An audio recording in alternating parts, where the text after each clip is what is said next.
The thoughts, views, and comments expressed by the hosts, guests, and callers on Beyond the Headlines are not necessarily those of management, ownership, or production unit of the Verizon Media Group.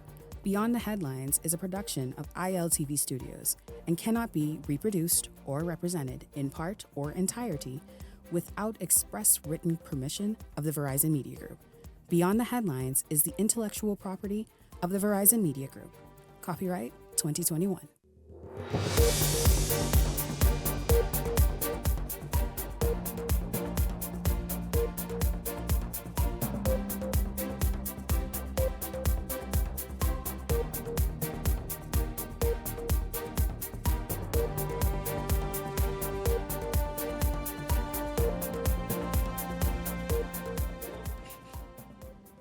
The race to May 12th is now official. Today, 123 candidates filed into nomination centers around the country to submit their papers to run in the general election. Tonight, it's the Coalition of Independents coming out with the biggest headline. Party leadership protested against the PLP's Fort Charlotte candidate, Sebastian. Later tonight, it's temperature check. Tonight, what's the political temperature in Garden Hills? That's right. This is Beyond the Headlines. Good evening. I'm Shanique Miller. It's great to have you along this evening. Well, as you can imagine, nomination day unfolded with high energy, strong showings of support, and in some cases, heightened tensions that signal just how competitive this election season is shaping up to be. The way the nomination process works is you basically in and out in about 10 minutes or so, but the story was very different in the Fort Charlotte constituency. However, where the process stretched close to the close of the nomination window, and that was midday today. This after the Coalition of Independents moved to challenge the nomination of Progressive Liberal Party candidate Sebastian.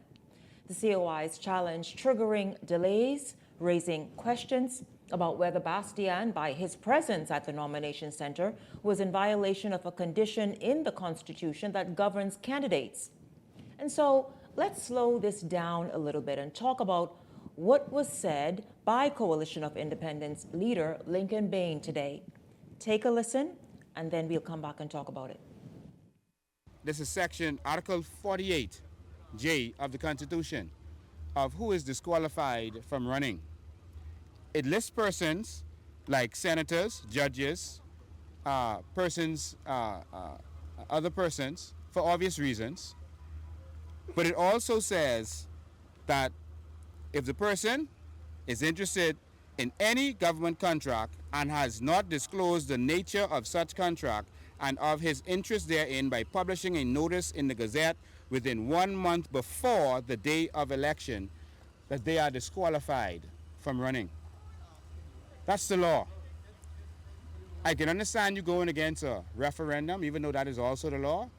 But to knowingly and blatantly break our Constitution, our election, which is the most sacred thing in a democracy, to break that for a moneyed person, a powerful person, a person who says that he is connected to the tune of $50 million to the government, that is wrong.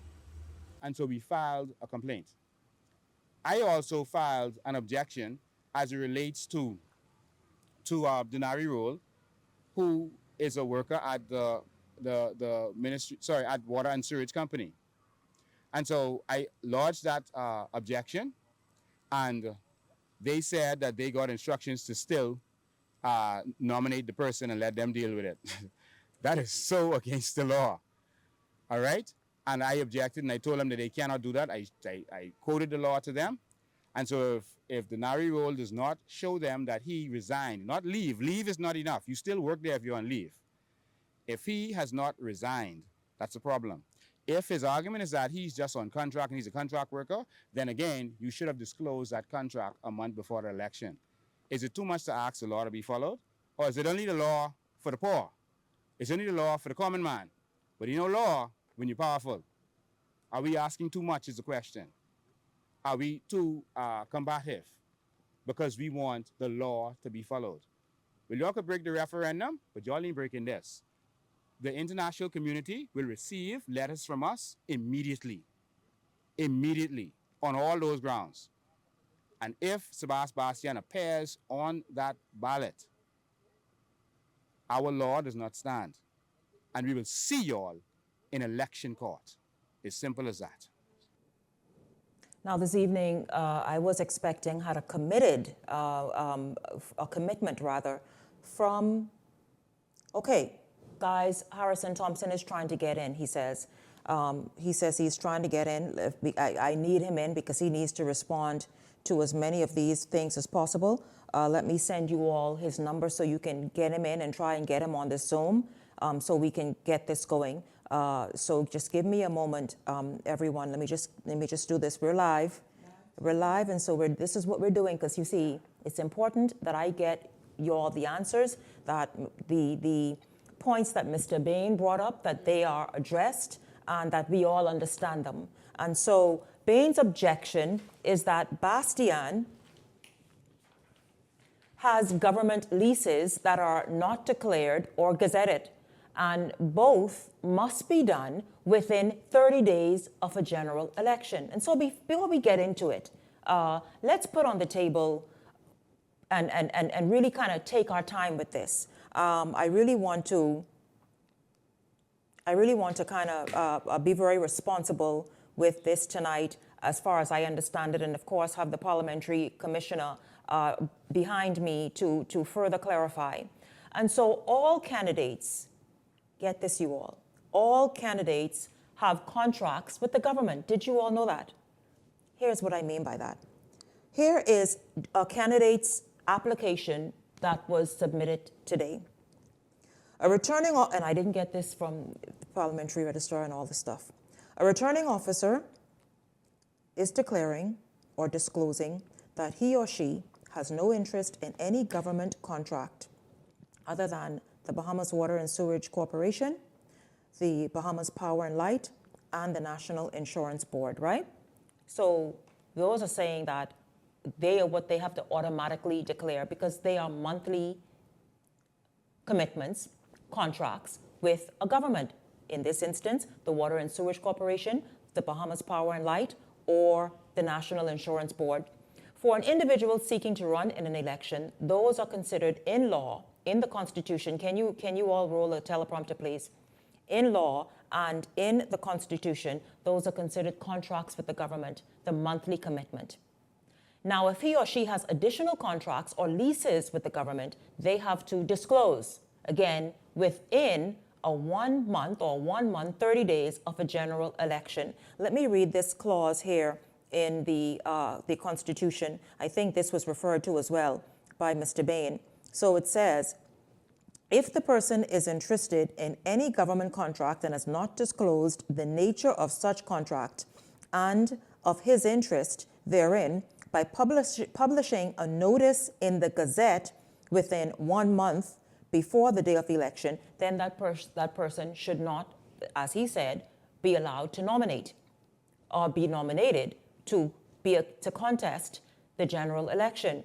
Now, Sebastian, as we all saw, presented himself at the Fort Charlotte Nomination Center with those with the contracts of water and sewerage and BPL and NIB, as every other candidate presented around the country, as well as information regarding any leases or agreements he may or may not have with the government. Those are not public. Those are something that will be made public in the coming days. And so we're going to get a better understanding about what happened today and the law that applies to exactly what it is that the coalition's leader said and pointed out and protested against today. Joining me this evening is Parliamentary Commissioner Harrison Thompson. Do we have Mr. Thompson? Do we have Mr. Thompson? Yes. Okay, thank you very much. Hello. Mr. Thompson, good evening to you. Welcome to Beyond the Headlines. It's great to have you here, sir. Good evening. How are you doing? Wonderful. Thank you. Okay, he's joining by phone. Okay. Good evening, sir. Thank you very much for being here on Beyond the Headlines. I would like to ask you, is it Sebastian's duty, or any candidate for that matter, to gazette their holdings, whether with the government or their net worth as we normally are accustomed to seeing, or is it the job of your agency to do so? I don't understand the question. Could you repeat it, please? Does a private citizen gazette their holdings? When you say they present a declaration of assets form to us, we require them to present a declaration of assets to us that include their income, et cetera, et cetera.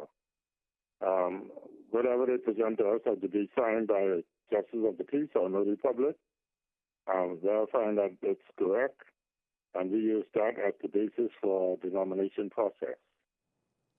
And so what I'm asking is, when they present all of this to your age, for example, the returning officer today and the team at any nomination center, you then collect this, as you say, you comb through, you all do your investigation, and then you gazette that and present it to the public? If it's presented to the public, it will be published in another 2 days. In another 2 days? Whatever they present it to us, yes. Yes, sir. So a private citizen does not gazette or present to the public on their own their. No, they present to us and we present it to the public. Whatever they present after the nomination process, we would present to the public. So Sebastian could not, by law, as a private citizen, go ahead of this process today and make known whether or not he has leases or whatever the agreements or arrangements are with the government? No, we wouldn't know that. That's his private concern. We, on nomination day, all the candidates present their documents to us. So if you want to do that, that's up to him. But as far as we are concerned, as far as the law is concerned, once it's presented to us on nomination day, we have 2 days to publish it for the public consumption. Yes, sir. Now, you said in another 2 days, this will be made public to the public, and which is the Gazette that's published in both dailies. We know that. Now, about this 30-day window, is he in violation? Because I read the clause myself, and it says within 30 days. Please explain that to us. It's within 30 days, and it's a legal issue that I normally refer to my legal counsel. But that part is talking about representation in the House of Assembly. So it depends on how you interpret the law. But my legal counsel normally deals with that part of it, and I really don't want to indulge in that at this time. So within 30 days isn't the way the average person would interpret it then? Because within 30 days could be a day off from the election. When we interpret things, we all have different interpretations sometimes. And sometimes one simple thing could be interpreted 50 different ways. But at the end of the day, the courts, if they need to go there, they interpret it, and that's what they normally abide by, whatever the court rules. Yes, sir. I know you told us earlier during our live broadcast that this matter was a matter that's still in consideration with legal counsel, and a decision wasn't made on it as yet. So did the situation today at the Fort Charlotte Nomination Center escalate into a confrontation between the two parties? What was there? Did law enforcement, did your officers have control at all times? From all the reports that I received, the law enforcement and my officers were in control of the situation. We know at election time some people get a little contentious, but my officers and the Royal Bahamas Police Force were trained to try to mitigate those type of situations, not to escalate. And I think that's what happened today. That's why we didn't have any serious concern it would happen today. Now, I know that you all obviously conducted yourself, the police and your team, in order for it not to escalate, just as you said. However, let's go to that 20-person rule per candidate in the room. There ended up being, at one point, I'm sure, more than 40 people in the room. How was that allowed, sir? Well, that is something that we have to address, because we met with the political parties on Tuesday, and we had discussed the number of persons in the room, and nobody objected to the amount 20 plus 2, that's the candidate and the spouse. But we will mitigate that and as we go forward. Why it escalated to more than 20 in the room, I'm getting a report on that. You're still waiting for a report on that. Mr. Thompson, Yes. Mr. Thompson, many persons are concerned. We don't want to see this happen again because we know that there are measures in which one can take if they have issues with a candidate, with a process, with you and your department, with an officer, with the police. But people don't want to feel as though if they come to a center to vote, that potentially there can be issues. What can you assure the Bahamian people tonight, sir? I could reassure the Bahamian public that on election day, advanced voting election day, everything will be under control. We are prepared. We have discussed this issue that happened at Fort Charlotte already, and we will address it. Be prepared for the law enforcement officers to do their job. We have spoken to them, and we are prepared to do what we have to do to ensure that every single Bahamian who goes to register, who goes to vote, have safety and security surrounding them. Harrison Thompson, the parliamentary commissioner, this right now live with me on the phone tonight here on Beyond the Headlines, speaking about today's sort of standoff and protest at the Fort Charlotte Nomination Center. I must say that all the candidates for Fort Charlotte nominated, the Progressive Liberal Party, the Free National Movement, the Coalition of Independents, they all nominated. There was a protest to protest against the nomination of Sebastian, the PLP's candidate. Again, you heard Mr. Thompson say that once candidates present their holdings, their interests, to the returning officer and the team at each center, it is then that he goes with that team, they do their investigation, they compile those reports, and they gazette them and present them to the Bahamian public. And this happens before an election. Mr. Thompson, am I right? You're correct, ma'am. Thank you very much, Harrison Thompson, Parliamentary Commissioner.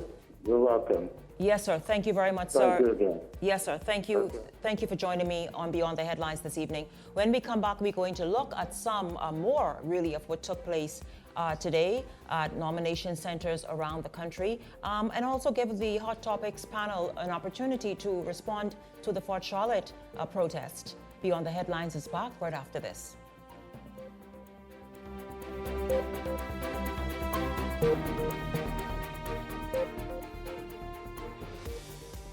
Hey, it's your boy Charlie Bahama here at Superwash, Superwash's newest spokesmodel. And I'm here to tell you about Superwash's large capacity washers and dryers for all your big loads. I know I see that Charlie Banana coming here just now. Luckily, it's also big enough for me to hide it. I thought he was right over here where these large capacity washer and dryers is. They're big enough now to handle your big loads, you know. Yeah, like your comfort on your blanket. But just look at us. Somebody forget to turn on the dryer. Oh, stop! Help! You hear something? Yeah, that's the sound of clean. Superwash washes your process you add and change them 24/7. You better get out to vote. It's the big concert, Saturday, April 18th at the National Stadium. Just added Bunchy Carlin, Ding Dong, Faye Lyons, Skinny Fabulous, also Sweet Emily, Eamon Trey, Johnny Cake, Bloody, Sherwin Gardner, Wendy 242, El Polly, and the Pawn Band. Gates open at 6 p.m. And remember, it's free admission with your voter's card. Now listen, no voter's card, no entry. Make sure log on to getoutovote.mysuncash.com to validate your voter's card in order to secure your tickets and get out to vote. 2021. Borders overrun. Gang wars raging. Crime out of control. 4 years later, we're stronger. More than 1,000 new police and defense force officers, new interceptors protecting our waters, record numbers repatriated, and with stronger security partnerships, tougher anti-gang laws, and shantytown crackdowns, we're tightening our grip. Stronger borders, safer streets. This fight is never finished. Hey, it's time to lock in your vote. Your vote is your power. With the new boundaries in place, you may need to transfer or confirm your voter registration. And if you have never registered or didn't plan to vote, don't get left out on one of the most important decisions of your future. Make sure when election day comes, you're ready to say, your say, your vote, your choice.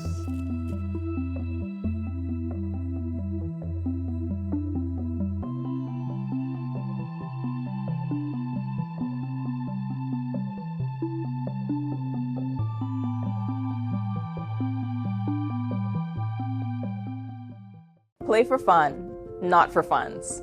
In the Bahamas, we play hard, but we live smart. We love a little competition. A little excitement, a little thrill. And at Island Luck, gaming is all about entertainment. Shared moments, celebrating the wins, and enjoying the experience. The key is simple. Play for fun, not for funds. When you set a budget before you start, and know your limits, you stay in control. And when you're in control, the game stays what it's meant to be. Fun. So play for fun, not for funds. Must be 18 and over. Island Luck reminds you that it's only a game, so please game responsibly. This segment is brought to you by EV Motors Fleet Sales Division. For 2026 commercial vehicles, call 821-2403 today.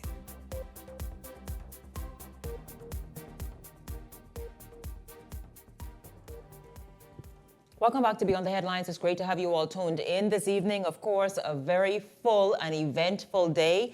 At the top of tonight's show, just a little while ago, you heard me speak with the Parliamentary Commissioner, Harrison Thompson, on the protest at the Fort Charlotte Nomination Center. He, of course, answered that. He still says that they are working out exactly what is that within, right there, that same word, within 30 days. What does that mean exactly? What does it mean? Is it within 30 days? Mr. Thompson, I'll tell you this. We, the Bahamian people, want an answer to exactly what it is you mean, because you are saying that this is what you're discussing with your legal team right now, and you will get back to us. You have no answer, really. So we'll wait. But let's hear what the panelists have to say on Fort Charlotte protest and also some of the other highlights that happened during nomination day today. Welcome to Beyond the Headlines. Peggy Candace, Gabrielle McKenzie-Anias, and Howard Johnson. Good evening to each of you. Welcome to Beyond the Headlines. It's good to have you all here. Good evening. Thank you for having me, Shanique. Good evening, Shanique, and good evening, Bahamas. It's a nomination Thursday. Oh, so much excitement outside. I come into your grill and chills. I've been to a few before I got here. Listen, I think I find some hot dogs that almost run competition with them Angus beef down somewhere in Vauxhall. I know, but it's a good day. There's someone else other than Dr. Fox doing Angus beef. That's some Angus beef hot dogs, Shanique, and boy, were they good. I tell you, but no, so of course, outside of the protest and whatever, we know that many of the candidates held socials and for their supporters and for anybody who just wanted to come by. Obviously, you heard Gabrielle say she went by several, and so this is what took place after each of them were nominated, whether here in New Providence or anywhere around the country. And so you all, let's jump right in. The protest at Fort Charlotte Nomination Center today, the protest by the coalition to protest the nomination and to prevent it if they could, but obviously it went on, but the nomination of Sabas Bastian, and the fact that it was really nerve-wracking for a few moments, because we were like, whoa, can the others nominate? Sabas, of course, we saw him nominating. Then the question was then, will Travis be able to get there in time to nominate? But your thoughts on how that all played out? Hey, Shanique, I think that news spread like wildfire. Many persons were concerned. A gentleman asked me, you hear, is it true? And I think there's no surprise when it comes to Lincoln Bain. There's always something that is stored up, something is challenged. I think from observation, that if you can compete, you make a nuisance of yourself. You try to get rid of the competition by any means necessary. And now I'm hearing that he's prepared to go to election court. Well, thankfully, election code is after election. Gabrielle? This is a very concerning direction for our elections to be going in. We are used to very peaceful elections, very democratic processes in the Bahamas. Will the leader of the Coalition of Independents tell us, is this a forecast of what we will be looking forward to on election day? It's interesting that we're doing temperature check tonight to talk about when he really should have been planted in Pinewood Gardens, really meeting and greeting with the people there, wooing them over. His focus was on several candidates not being, according to him, not being able to nominate. Where the parliamentary department went wrong, in my view, is if this gentleman sent you all a letter, I would be interested in knowing what date that letter was. Because if I was there, he would have gotten a written response back. You should have automatically sent that to your legal team, start looking into it, so that your returning officers and whomever else, the police, everyone would be aware. We received this letter. This was the stand, so that he could have gotten an answer right then and there. Because according to him, he would have sent them a letter, so they would have known that he was planning, him and his candidate were planning to protest this and contest this. We don't need contentious elections. I hope to God that he simmers down, that we're able to get through the process, and that everything goes over smoothly.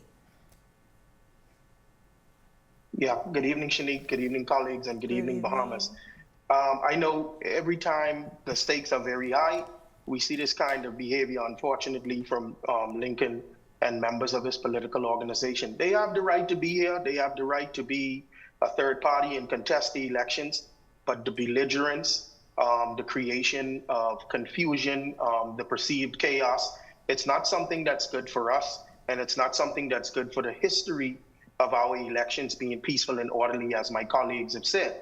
And so unfortunately, I have to say that I think this is more about political posturing, grabbing headlines, making sure that, the sound bites are there, that the COI definitely is mentioned in the noise or what's going on, because they are the third party.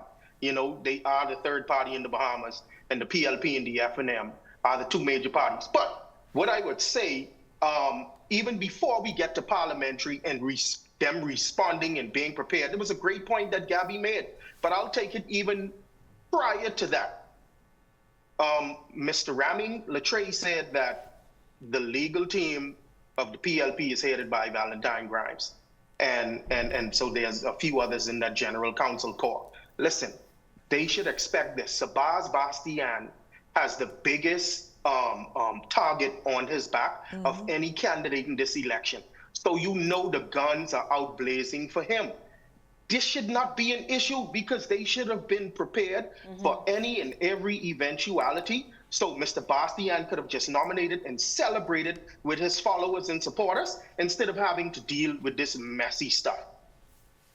I don't think it stopped him celebrating. He don't sound, I listened to his interview, he still seems pretty confident that he will be on the ballot and that he will win.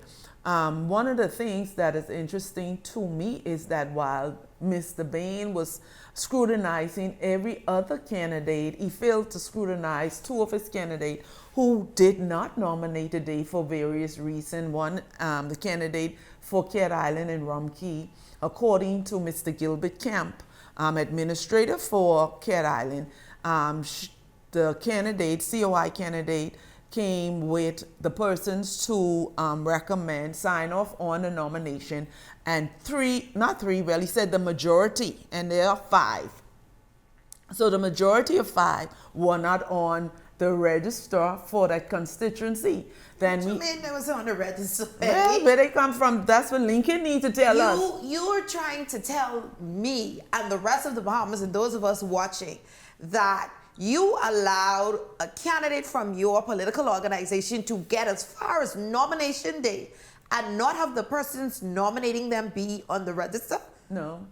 Well, This is Cat Island? This is Cat Island. Additionally, the candidate for Michael, COI candidate for Michael, was a no-show. And I understand that it was because he was on, it is said, on a different island.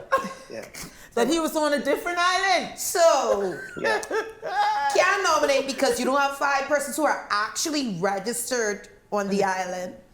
And then you can't run and nominate because you're on the wrong island. It speaks to organization and it speaks to logistics, right? And leadership. So, and it also speaks to choosing your battles. Every fight, you don't have to fight right away in that moment. Nobody's saying don't advocate. Our country is built on advocacy, democracy. We are not knocking that. But if you want to be in the position to influence legislation, you have to get in there first, right? So you have to pick. This is in war, as most of the parties are calling it now, wartime. You have to choose which battles you want to fight. And just right there, from you fighting something else in Fort Charlotte, what happened for me? Why isn't it that your candidates are strong enough to fight some of these battles on their own? Because Miss, what's her name? Johnson. Daphne Johnson. I don't even know her name where he spoke so much.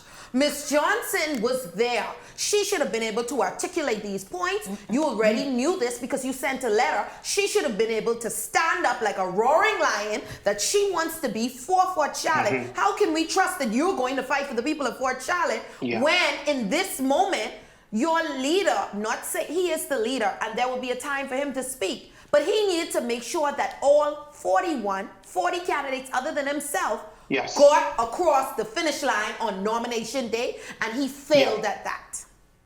And Shanique, I know Lincoln, they're going to say that we're attacking Lincoln and we're this and we're that. A lot of them like to play victim.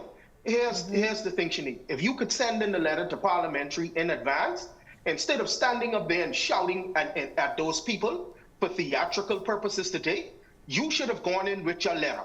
Go in and sit with these people. See, when you want to be the prime minister of the Bahamas, you are going to be governing and superintending over these very same organs of government that you are attacking today. And that's what they don't understand. You cannot engage in a scorched earth policy and then expect for everything to right size and be roses and cookies and cream for you if you get there. Because you wouldn't want anybody to do what you're doing in the opposition realm. And so Lincoln them have to stop this. Go with your letter. Don't send your letter. Your letter was more responsible than you. You send your letter. Go with your letter and sit down like a big man because you want to be the big man of the Bahamas. So sit down like a big man with the people who are you are going to be the boss of. You are going to be the authority figure over these people if your party prevails in 28 days. Yeah, so listen, I need you all. We're going to shift gears now. Speaking of, someone mentioned Cat Island and nomination. Well, here is what took place in Cat Island today. The nation's leader officially nominated for his 6th, you all get that. In fact, I think I heard even different. I think 7th, but run in that constituency along with other candidates who say despite the constituency being a PLP stronghold, they're looking to shift the tide. Jose Etienne has this story from Cat Island.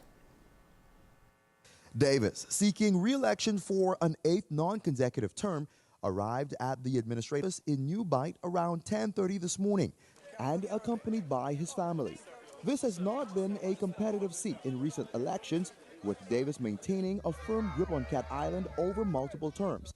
Despite his years in public life, he says the experience still resonates. Look forward to times like these.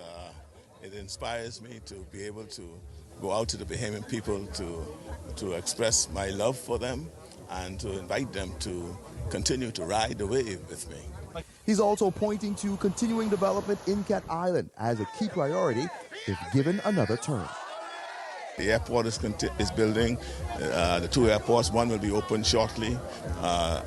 New Bight is continuing. You see the road work is on the way. We're installing potable water for the first time ever in the Cat Island history. They're having running water placed in. All those things are going. We build on that.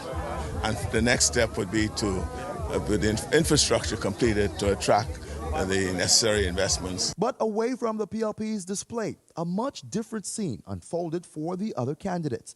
Free National Movement candidate Mike Holmes nominated earlier in the day with a smaller group of supporters, but maintains that today's turnout does not reflect what he believes will happen at the polls. Well, the process was quite smooth. Just me and a couple of my supporters were in the room. We are officially nominated. The big crowd is coming behind us. Okay, they paid crowd. Okay, we'll beat them where it counts the most, where the vote counts. Look around. What Mr. Davis has done for you in 40 years? Nothing. He just started some stuff. We will continue those stuff. That's how we're going to get him. Coalition of Independence candidate Donna McKay also entered the race. However, her nomination process came with early challenges. The island's returning officer, Gilbert Kemp, confirming that there were initial issues, including meeting signature requirements, but says those matters were resolved before the close of nominations. If you're nominating, the persons who are signing for you and vouching for you, they must be on the register of that constituency. Unfortunately, most of her persons were not on the Cat Island, Rumkey, San Salvador register. So she had to quickly go outside, and luckily for her, some people were able to entertain her and sign for her. Eyewitness News also understands there were concerns related to required party documentation, adding to the pressure for the first-time candidate. If you're running for a party, you have to have the endorsement of the party and have a letter from them to vouch and verify and say that you are John Crow and you are the candidate. Unfortunately, she had to make some quick calls to try and get some things in order. That's Jose Etienne reporting from Cat Island. You all, Prime Minister Davis, in fact, I think it's an 8th non-consecutive time that he's nominating in Cat Island. Of course, you see him pulling out his report card. You saw, of course, the Free National Movement's candidate as well. Your thoughts about how Cat Island is shaping up? We haven't done a temperature check on that on Cat Island as yet, but your thoughts on Cat Island? Well, Shanique, I've been watching and following the progression making Cat Island over the last 4.5 years. And the Prime Minister, everybody, including myself, used to say, he ain't do this and he ain't do that. But this term, we are unable to say that because great stuff is happening in Cat Island. Clinic, to airport, we heard all of that. A well that was very much needed. Paving of road, and so the Prime Minister has done wonders in his constituency this term, and so it is interesting to watch. As we saw in the report, Cat Island has a lot of projects currently underway. They do have an issue with logistics. The contractor would have mentioned really getting materials to these islands. One of the things that I would really like to see is that we develop some better sort of transshipment in our family of islands, whether it's the south feeding, that kind of southern corridor, somewhere around Inago, Meguana, and then somewhere around Grand Bahama and Abaco feeding that northern sort of corridor. So everything isn't just Nassau-centric, and we really can see faster developments on these islands. But he has started a lot of work. He's been there 8 times. I think the last 4 for sure have been consecutive. So it is going to be interesting to see how the Free National Movement's candidate is going to hold up there. But only time will tell. 28 days to go. Howard? Yeah, Shanique, it's unfortunate that the COI's candidate wasn't able to nominate today. Howard, it seems as though she did nominate. She just had to go and get... She did? She had to hustle some people outside. Okay, so that's good. Because we really need the deepening of our democracy, and people need to have options that they can exercise, right? But as far as the constituency is concerned, I believe Prime Minister Davis is going for his 6th non-consecutive term, right? If I remember correctly. And Mr. Davis has represented this constituency as an opposition MP, as a government MP, as a cabinet minister, as deputy prime minister, and now as prime minister of the Commonwealth of the Bahamas. And so I say all of that to say this. with the projects in the works and things that have been going on in this particular term, especially since he's been the Prime Minister and the substantive Minister of Finance, Mr. Davis is going to be very difficult to beat. Let's be very realistic about it. Mr. Davis is the person to beat. And so the Free National Movement candidate and the COI's candidate do need the faith that moves mountains to overcome Mr. Davis in this particular election. Okay, listen, you all, we're going to take a quick break, and when we come back, it is temperature check. We're going to look at the Garden Hills constituency. We know certainly one of the candidates has been making his own headlines before tonight and nomination day, but we're gonna zero in on Garden Hills after the break. Stay close. I feel.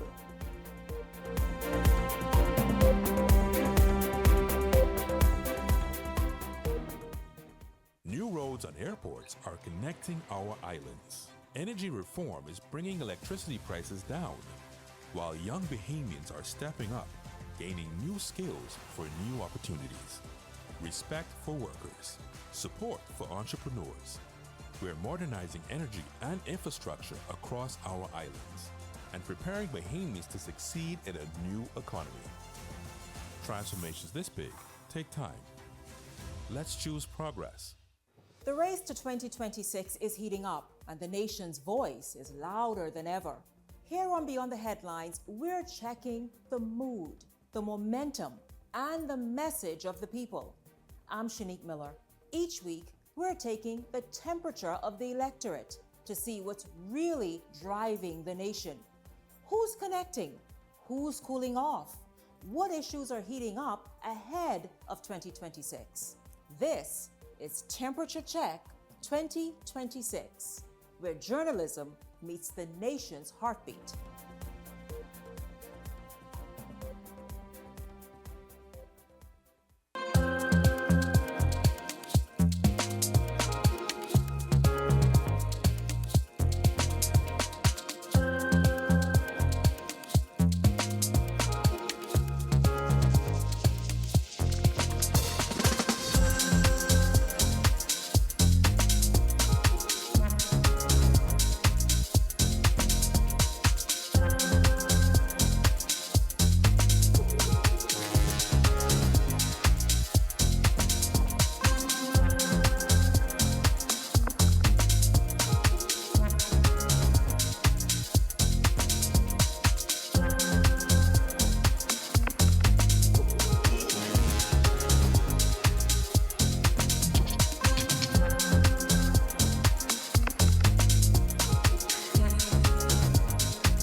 Wealth should not only belong to a select few.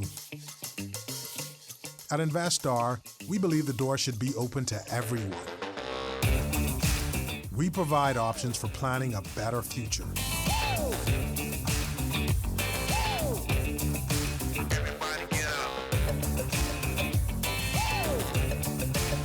Our investment funds are designed to assist you in reaching your long-term financial goals.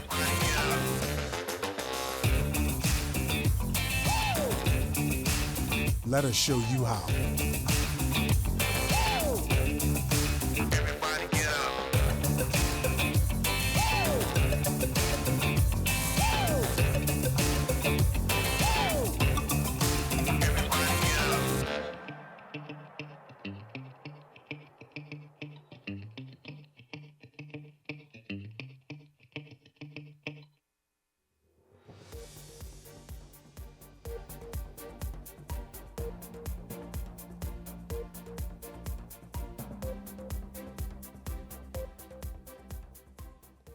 Welcome back to Beyond the Headlines. It is Temperature Check. Garden Hills. Here are the candidates for you all. The Progressive Liberal Party's Mario Boleg, the Free National Movement's Rick Fox, and the Coalition of Independents' Aisha Clare. And listen, there they are, the three candidates from left to right. I'll call it again. The Free National Movement's Rick Fox in the center there. The Progressive Liberal Party's Mario Boleg, and at the end, the Coalition of Independents, Aisha Clare. And so there you have it, Garden Hills, is it one of those races that we are watching intensely? For the wrong Or are we reasons. watching it for different reasons? Garden Hills isn't on my top list of races. If Oh, I were to have okay then. if So I were to obviously- have a top list, It ain't Garden Hills. But I'll so tell you, much more. okay, here it is then. Maybe it's in the running for one of the most interesting races. Yeah. Again. Because they get a For different character. reasons. Okay, Yeah. okay then. So let us start as we normally do. The Coalition of Independence, Aisha Clare. What is it that we know about Aisha Clare? This is not her first time running, I believe. No, it's not. Right. I think she's run in a general election before. What is it that we know about Aisha Clare? If I'm not mistaken, Aisha ran, I think, for the DNA. I think she did. In an election. Aisha is, I think, a former educator. She's a mother. She has passion for community. She has passion for our faith. I think she's a latecomer into this race. And I heard her today complaining about some bad experience she also claimed to have while trying to nominate. And so I think she fit in well with COI. But that's it for me. Aisha is actually a former educator at C.R. Walker, where I attended, so I would have first encountered her there. Boy, these educators is age backwards. I had to really be sucking all of you because she look good, okay? Yeah. You sound a little nervous, Gabrielle. sound like you were saying, wait a minute. How did Miss Clare look long? Nice student. No, but she's always been very passionate, even from her time in education. She's been an advocate. Every time I've seen her, even post-graduation, or transition out of education, she's always been sort of an advocate for community, for things going on for women. So her transition to Garden Hills was a bit interesting. So not too much activity. I saw she had an opening for headquarters. She's still making her rounds as constituents. One or two constituents would have told me that they would have seen her telling her plans for the community. A lot of it was a national transformation plan that the Coalition of Independence candidates are pushing. But unfortunately, I think based on the consensus of what members of the community has told me, she's locked out of that race in Garden Hills. Oh, you went on the ground? Yeah, of course. Shanique. No, I know you normally do, but today was such a wild day. Shanique, today was one of the best days to be on the ground. What are you talking about? Okay, right. What are you talking about? You're absolutely right. When you've worked many since just before the sun came up, then you wonder. But yeah, no. So you went on the ground. Okay. Howard, what is it that you found out in your prodding about Aisha Clare, the Coalition of Independence candidate in the Garden Hills constituency? Shanique, Miss Clare first came into my purview during the time that she was nominated by the COI, and I was very impressed at how she spoke at that particular event. And, she was passionate. She spoke about several issues that were near and dear to her heart. And she spoke about some of the core COI issues as well. And I was very impressed. And when I had to go and dig and find out about her, I was like, oh yeah, she's an educator. So I saw where that charisma and that passion came from, because she sounded very believable and like she cared about people. Now, when I was home a month ago, I spent some time in Garden Hills because I have some friends in Garden Hills. And I asked, we're on the porch hanging out with the boys several nights in a row. And I'm asking them questions about who they've seen and who they have not seen. And I have some friends in other parts of Garden Hills, right? Like in the Blue Hill Heights area where I once lived. And some of these people have said that they have not seen the COI candidate, okay, at all. One person out of everyone that I spoke to has said that they've seen the COI candidate on the ground and actually has spoken to her. And so that's basically my report on Miss Clare. The Free National Movement's Rick Fox Is Rick Fox resonating? We know that Rick Fox, of course, we know his history. He played professional ball, but was very, very vocal before securing a nomination. Now he's been nominated, and he is the Free National Movement's candidate and nominated today, by the way, officially nominating in the Garden Hills constituency. What can we say about Rick Fox? Mr. Fox, watching Mr. Fox has been a very interesting experience. Just arrived. I can't say whether it's from Canada or the USA, so I don't know whence he coming. I know he is making social media interesting.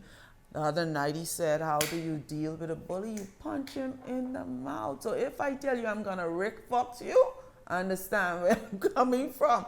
Additionally, today, nomination day, I saw a video, see here with Rick Fox saying, I feel like, Maybe he was excited. Yeah. So he's been making the rounds on TikTok and every talk. But I'll tell you, you know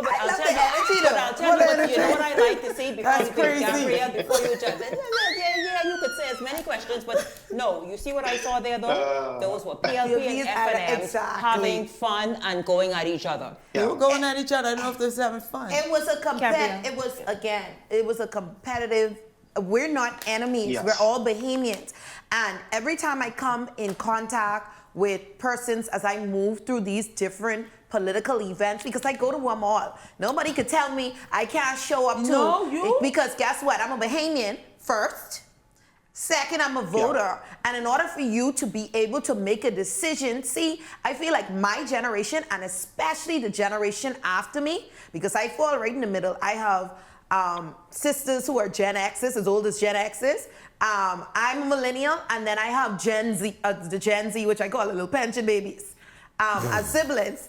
And it's different for, as you start to go down the millennial line, a lot of us, and my little sister, she's looking at who's resignating. She don't care that Grammy was PLP. She could care less. That's Grammy business. She don't care whoever supported the F&M. So Rick Fox in Garden Hills, he is doing his thing. He's moving through. He's a little bit quirky. He's a little bit, he has a different style, right? And a different flair. That style resonating.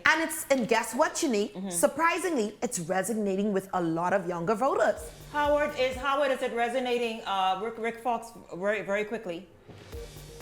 Yeah, well, Rick has to come into his own. You know, Rick has spent a lot of his adult life out of the Bahamas, and so coming back, there's an adjustment period. And then there's a further adjustment period when you jump into the animal that is politics. And so Rick is on the ground, but I'm sure he's deploying things like camaraderie, teamwork, synergy, all of the things that he learned from playing competitive basketball. You see that coming out in Rick Fox's campaign. He's on the ground, he's meeting people, he's rubbing shoulders, he's going door to door. People that I've talked to say they've either seen Rick or they've seen the pamphlets from their people, which means they would have been to their door when they were not at home. I believe that Rick is going to still have a challenge, and I know we'll talk about the other candidate. I want you to jump in right now. Right now, Howard, you jump in first. Yes. Mario Boleg, the incumbent and member of parliament. Mario Boleg has been in that community. He's the sitting member of parliament. His work is well known in the area of sports. He's the Minister of Youth, Sports and Culture. Mario has been working, and he has always been on the ground. People have told me this in Garden Hills, as I sat in Garden Hills on porches with my buddies who I've known for over 25 years. So Mario is there, and he is a formidable foe for Rick Fox to overcome in this election. Gabrielle, quickly. Yeah, Mario has definitely been making his rounds, doing what he needs to do, but Mario has a slight challenge with the Junkanoo community down there in Garden Hills. A lot of them are still at odds with certain things going on between Junkanoo and sports. He needs to iron those out. But other than that, he has been a part of the community doing the regular schmegular. He's been a part of the community because he's a part of the community. Mother Boleg and his father, they're all their sisters and brothers. They grew up there. He's checked all the points when it comes to being a good member of parliament for Gartnails. He's passionate about sports and the youth. And so Mario is one to beat. Here's the question. Right now tonight, where is Garden Hills leaning? PLP, FNM, COI? PLP. Too close to call. Oh, but Rick Fox. I ain't calling it. Yeah. PLP. That's two PLPs. That's one too close to call. Garden Hills constituency. I thank you all so much. I thank you all so much. You all really kicked into gear. For us to squeeze this in. Thank you all so much. And of course, a big thank you to the parliamentary commissioner who joined me at the top of tonight's show. And a huge thank you to all of you for tuning in this evening. It's certainly been awesome having you hang out with us. Look forward to seeing you right back here tomorrow evening. For the entire Beyond the Headlines team, I'm Shanique Miller. Make it a great evening, everyone.